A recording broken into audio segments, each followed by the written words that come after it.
গোটেই সিকুৱেন্সটো আপোনালোকেও গম পাইছে হয়তো বিপ্লৱীদা যি 7 তাৰিখে নিৰ্দেশৰ যিটো কমপ্লেইনটো আহিছিল কমপ্লেইনটো অহাৰ পিছত আমি 8 তাৰিখে যেতিয়া ইনভেষ্টিগেশ্যন আৰম্ভ কৰিলোঁ 8 তাৰিখে ইনভেষ্টিগেশ্যন আৰম্ভ কৰি বিভিন্নজনক সোধা পোছা কৰাৰ পিছত গম পালোঁ যে কোনজন মানে মেইন একিউজ হিচাপে ইনভলভ আছে আৰু মেইন একিউজ হিচাপে ইনভলভ থকা মানুহজনক আমি 8 তাৰিখে পিক আপ কৰিলোঁ 8 তাৰিখে পিক আপ কৰি প্ৰথম অৱস্থাতটো তেওঁ একো নকয় মানে কোনো কনফেছ কৰা নাই সো ইনভেষ্টিগেশ্যন কণ্টিনিউ হৈ থাকিল 9 তাৰিখে মানে যেতিয়া ইনভেষ্টিগেশ্যনটো কণ্টিনিউ হৈ আছিল ৰাতিপুৱা সময়ত আপোনালোকেও হয়তো গম পায় তেওঁ কিবা এটেম্প্ট এটা লৈছিল থানাৰ ভিতৰতে সো সেই এটেম্প্ট এটা লোৱাৰ ক্ষেত্ৰতে তেওঁক দেখা পালে আমাৰ পুলিচ পাৰ্চনসকলে দেখা পাই পেলাই মেডিকেল কৰাই পেলাই তেওঁ এতিয়া মেডিকেলত ভৰ্তি হৈ আছে সো সেই গোটেই বস্তুখিনি চলি থাকোঁতেও আমি বিভিন্ন চ'ৰ্চৰ পৰা গম পাইছিলোঁ যে ছোৱালীগৰাকীক লৈ পেলাই যিজন মেইন একিউজ আছিল মেইন একিউজজনে এবাৰ ডাক্তৰৰ ওচৰতো এপ্ৰ'চ কৰিছিল যাতে এবৰ্চনৰ প্ৰচেছ এটা কৰিব পাৰে আৰু সেই এপ্ৰ'চ কৰোঁতে মানে লগতে এজন ফাৰ্মাচিষ্টৰ সহায় লৈছিল মই এতিয়া নামটো কৈ দিয়া নাই আপোনালোকে ইনভেষ্টিগেশ্যন যিহেতু চলি আছে ফাৰ্মাচিষ্টৰ সহায় লৈছিল আৰু ফাৰ্মাচিষ্টজনৰ সহায় লৈ পেলাই গোটেই প্ৰচেছটো আগবঢ়াব চেষ্টা কৰিছিল চ' সেইখিনি জনাৰ পিছত মানে এই বিপ্লৱীৰ মানে বন্ধু এগৰাকীৰো আমাৰ যোগাযোগত আহিল তেওঁকো সোধা পোছা কৰিলোঁ সোধা পোছা কৰাৰ পিছত মানে তেওঁ ক'লে যে হয় মানে তেওঁ প্ৰেগনেণ্ট আছিল ছোৱালীজনী আৰু পিছত যিজন ডাক্তৰক এপ্ৰ'চ কৰিছিল ডাক্তৰজনৰ ষ্টেটমেণ্টটো আমি ল'লোঁ ষ্টেটমেণ্টটো লওঁতে মানে তেওঁ তেনেকুৱা কৰিলে একজেক্টটো যদিও ক'ব নোৱাৰে 7-8 মাহ প্ৰেগনেণ্ট আছিল বুলি জনালে চ' সেইখিনি জনাৰ পিছতো যিহেতু তেতিয়ালৈকেও আমি কথাখিনি শুনিহে আছিলোঁ মানে ডাইৰেক্ট কংক্ৰিট এভিডেন্স বা প্ৰুফ নাই যিখিনি আমি কোৰ্টত দিব পাৰিম তেতিয়ালৈকে এইটো কালি সন্ধিয়াৰ কথা মই তাৰপিছত বিপ্লৱীৰ মাক দেউতাকক লগ কৰিলোঁ ৰাতি আহি পেলাই তেওঁলোকৰ ঘৰত গৈ তেওঁলোকক মই এটাই কথা ক'লোঁ যে মানে যিখিনি হৈছে এতিয়ালৈকে যিখিনি ছোৱালীজনী ক'ত আছে মই নাজানো সেইটো অৱস্থাত কিন্তু পুলিচৰ ফালৰ পৰা যিখিনি কৰিবলগীয়া আছে সেইখিনিত আপোনালোকে 100% ছাপোৰ্ট পাব আৰু 1%টো গাফিলতি নাপায় সেইখিনি মই গেৰেণ্টি দিব পাৰোঁ আমি তাৰ সন্ধান কেতিয়া পাম সেইটো মই ক'ব নোৱাৰোঁ কিন্তু আমাৰ যিটো প্ৰচেষ্টাটো আপোনালোকে দেখিব যে ইয়াত কোনো যাতে গাফিলতি নহয় 1%টো গাফিলতি হ'লে তাৰ কালি সন্ধিয়াৰ পৰা যদি গাফিলতি দেখে দায়ী মই হ'ম চ' তাৰপিছত তেওঁলোকে মোক টাইম এটা ক'ব দিলে যে 2 ঘণ্টা 4 ঘণ্টা 24 ঘণ্টা কিমানৰ ভিতৰত ক'ব পাৰে তো মই এইটোৱে ক'বলৈ ওলালোঁ যে এইটো প্ৰচেছ এটা ইনভেষ্টিগেশ্যন প্ৰচেছ এটা হয়তো আমি খবৰ এটা নেক্সট 1 মিনিটতো পাব পাৰোঁ বা হয়তো 2-3 দিনো আমি নাপাব পাৰোঁ তাৰপিছত আমাৰ নেক্সট ইনভেষ্টিগেশ্যনটো কণ্টিনিউ হ'ল তেখেতসকলৰ ঘৰৰ পৰা ওলাই অহাৰ পিছত কণ্টিনিউ হোৱাৰ পিছত ফাইনেলি আমি অলপ প্ৰেছাৰো বিল্ড আপ কৰিলোঁ তেওঁৰ ওপৰত প্ৰেছাৰ বিল্ড আপ কৰাৰ পিছত ৰাতি 9:30 বা 10:30 বজাৰ মাজত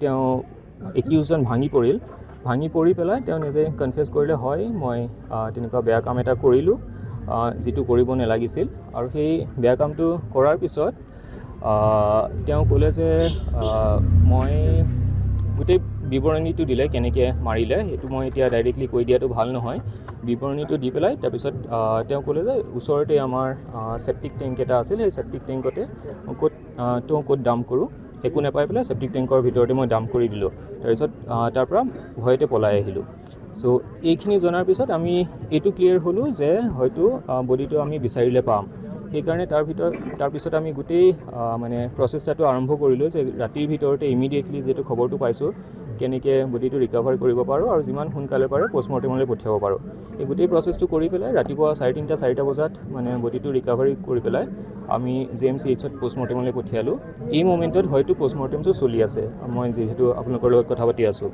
আৰু এই গোটেই ঘটনাটোত মানে যিজন মেইন একিউজজন এৰেষ্ট হ'ল আৰম্ভণিতে এইটো মাৰ্ডাৰ কেছ হিচাপে মানে কমপ্লেইনটো অহা নাছিল আৰম্ভণিতে মিচিং কেছ হিচাপে কমপ্লেইনটো হৈছিল তাৰপিছত যেনেকৈ আমি গম পালোঁ ষ্টেটমেণ্টৰ বেচিছত যে ছোৱালীগৰাকী হয়তো প্ৰেগনেণ্ট আছিল তাৰপিছত আমি কোৰ্টত প্ৰেয়াৰ দি পেলাই পক্সোৰ ছেকশ্যন এটা এড কৰিলোঁ যিহেতু ছোৱালীগৰাকী 18 বছৰ 2 মাহ হৈছিল মাত্ৰ আৰু সেইটো সময়লৈকে 6-7 মাহৰ প্ৰেগনেণ্ট বুলি ডাক্তৰে আমাক জনাইছিল গতিকে পক্সো এটা ষ্ট্ৰং এক্ট এখন তাৰে ষ্ট্ৰং ছেকশ্যন এটা এক্ট কৰি আমি পক্সো এক্টটো লগালোঁ কালি যেতিয়া গম পালোঁ ৰাতি যে ঘটনাটো মাৰ্ডাৰৰ ফালে গৈছে আজি এতিয়া কোৰ্টৰ প্ৰেয়াৰ এটা দি থোৱা হৈছে যে আমি মাৰ্ডাৰৰ ছেকশ্যন এড কৰি আছোঁ আৰু এই গোটেই ঘটনাটোত তেওঁ যদিও মেইন একিউজড বাট তথাপিও যিহেতু মই ফাৰ্মাচিষ্টজনৰ কথা এটা কৈছিলোঁ তেওঁ গোটেই ঘটনাটোত গম পাইছিল যে এনেকুৱা মানে প্ৰেগনেঞ্চি টাৰ্মিনেশ্যনৰ কাৰণে আগবাঢ়ি আছে, কিন্তু সেইখিনি জনোৱা নাছিল। পক্সো আইনৰ অধীনত এনেকুৱা খবৰ জানিলে যদি অধিকাৰীক নজনায় সেইটো এটা ক্ৰাইম হয়। গতিকে তেওঁকো আমাৰ ইনভেষ্টিগেশ্যনৰ আওতালৈ আনি পেলাই তেওঁৰ এগেইনষ্টতো মানে ছেইম ছেকশ্যনখিনি লগোৱা হৈছে। আৰু লগতে আমি মানুহজনৰ যি দুজন ল'ৰা আছে, দুজন ল'ৰাকো আমি পিক আপ কৰিছোঁ। তেওঁলোকৰো আমি কথা শুনি আছোঁ, হয়তো ডাইৰেক্টলি নহ'লেও ইনডাইৰেক্টলি কিবা প্ৰকাৰে খবৰটো জানিছিল বা হেল্প কৰিছিল। গতিকে তেওঁলোককো আমি এৰেষ্ট কৰিম। এই গোটেইখিনি চালি জাৰি যিকেইজন মেইন একিউজৰ লগতে যিকেইজন কো-একিউজড গোটেইকেইজনকে উঠোৱা হ'ল। উঠাই হোৱাৰ পিছত মানে আনফৰ্চুনেট কথা মানে ছোৱালীজনী ইনভেষ্টিগেশ্যনৰ মানে কেছটো দিয়াৰ আগতেই ঢুকাল। মানে হয়তো থকাহেঁতেন আমি বিচাৰি পালোঁহেঁতেন, কিন্তু তেওঁৰ ডেড বডিটো ৰিকভাৰী কৰা হ'ল কালি। আৰু কালি মই এটা কথা গম পালোঁ যেতিয়া এই পৰিয়ালৰ ঘৰত গ'লোঁ কালি সন্ধিয়া ৰাতি, ভাৰপ্ৰাপ্ত বিষয়া তিতাবৰ থানাৰ, তেওঁৰ এগেইনষ্টত মানে আমাৰ পাব্লিকৰ ৰাইজৰ হয়তো কিছু কমপ্লেইন আছে। আৰু কমপ্লেইনখিনি এনেকুৱা আছিল যে মানে বিহেভিয়াৰ ভাল নহয়, ব্যৱহাৰ পাতি ভাল নহয় মানুহৰ লগত। কিছুমান কেছ আহিলে ইমিডিয়েট ইনভেষ্টিগেশ্যনটো আৰম্ভ কৰি পিছুৱাই থাকে। সেই হিচাপে 2-3টা উদাহৰণ দিলে মোক। এক্সিডেণ্ট কেছ এটাৰ উদাহৰণ এটা দিছিল, আৰু এটা উদাহৰণ দিছিল হয়তো আজি এমাহমানৰ আগত ছোৱালী এজনীৰ তেনেকুৱা ছুইচাইড কেছ এটা হৈছিল। চ' এইখিনি উদাহৰণ যেতিয়া মোক দিলে তেতিয়া মই আমাৰ ছিনিয়ৰ অফিচাৰসকলকো সুধিলোঁ কি কি কেছ হৈছিল।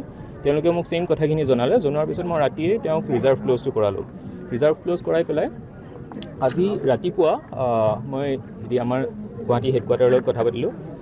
মেইনলি DGP ছাৰৰ লগতে মই কথা পাতিলোঁ। ছাৰক ক'লোঁ যে ছাৰ এইখিনি অভিযোগখিনি আছে মানে ৰাইজৰ, কি কৰা যায়। তেতিয়া ছাৰে ক'লে যে তুমিতো ৰিজাৰ্ভ ক্ল'জ কৰিছা, ঠিক আছে, এইখিনি তোমাৰ কেপাচিটিত কৰিছা, কিন্তু তাৰ এগেইনষ্টত তুমি পাব্লিকসকলক জনাব পাৰা যে ডিপাৰ্টমেণ্টেল এনকুৱাৰী এটা অলৰেডি আৰম্ভ কৰা হৈছে। ডিপাৰ্টমেণ্টেল এনকুৱাৰীটো মই মোৰ ফালৰ পৰা ডিষ্ট্ৰিক্টত আৰম্ভ কৰাব নোৱাৰোঁ, এইটো হেডকোৱাৰ্টাৰৰ পৰা আৰম্ভ হয় মানে ইনস্পেক্টৰ লেভেল অফিচাৰত। চ' সেইখিনি আমাৰ ফালৰ পৰা আগবঢ়াই আছোঁ। আৰু বাকী আপোনালোকে দেখিছে নতুন OC এজন অলৰেডি ইয়াত এলট কৰা হৈছে। আৰু মই আশা কৰোঁ যে নতুন OC যিজন আহিছে বা মই ইয়াত জইন কৰা এসপ্তাহ হৈছে এতিয়া, যেনেকেই নহওক আমি প্ৰপাৰলি মানে ল' ব্ৰেক নকৰাকৈ গোটেই ষ্টেপখিনি ফ'ল' কৰি আইনৰ মাজেৰে মানে যিমান ষ্ট্ৰংগেষ্ট পাৰোঁ চাৰ্জশ্বিটখন দি পেলাই আগবাঢ়িম, যাতে কোনো কাৰণত হাৰি যাব নোৱাৰে।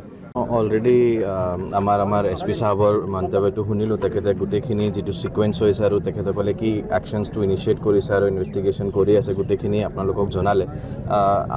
আমাৰ তৰফৰ পৰা এটাহে আছে যে আমি অলৰেডি মই SP সাহেবৰ লগত ডিছকাশ্যনো কৰিছোঁ যে আমি ইমিডিয়েটলি ন্যায় দিয়াব লাগে। তাৰ কাৰণে পুলিচে একদম ষ্ট্ৰিক্টেষ্ট একশ্যন ল'ব।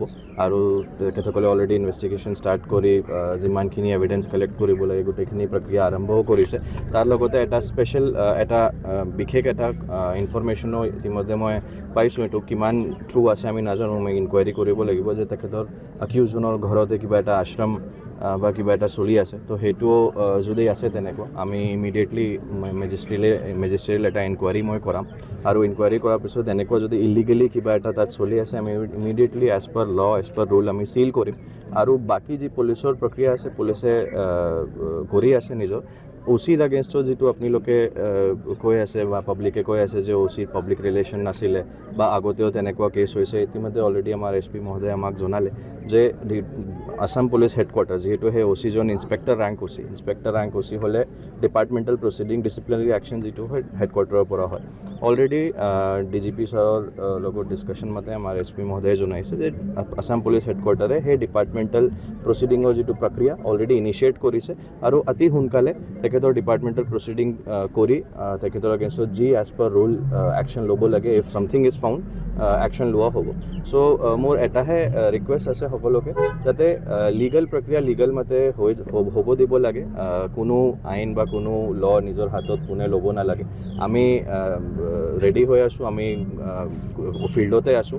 আৰু যিমান সোনকালে পাৰোঁ I am very confident in police administration. তেখেতসকলে যিমান সোনকালে পাৰে ইমিডিয়েটলি এই যিটো কেছ হৈছে ইমিডিয়েটলি ইনভেষ্টিগেশ্যন কৰি চাৰ্জশ্বিট ফাইল কৰি যিটো আমাৰ দুৰ্ভাগ্যজনক এটা ইনচিডেণ্ট হৈছে, এই ছোৱালীক ন্যায় নিশ্চয় দিয়াব। তো কমপ্লেইনছ আছে বা গোটেইখিনি যে অভিযোগ আছে এতিয়াহে আমি গম পাইছোঁ, এই কেছ হৈছে তাৰপিছত গম পাইছোঁ। মই যেনেকৈ আপোনালোকক ক'লোঁ সেই আশ্ৰমৰ বিষয়ে যে আমি এটা মেজিষ্ট্ৰিয়েল ইনকুৱাৰী কৰিম, সেই মেজিষ্ট্ৰিয়েল ইনকুৱাৰী যিটো এম্বিট হ'ব তাত যিমানখিনি এলিগেশ্যনছ আছে গোটেইখিনি এলিগেশ্যনছ আমি ইনকুৱায়াৰ কৰিম আৰু তাৰ এগেইনষ্টত যি আমি ইলিগেল পাম তাৰ এগেইনষ্ট আমি বিহিত ব্যৱস্থা গ্ৰহণ কৰিম।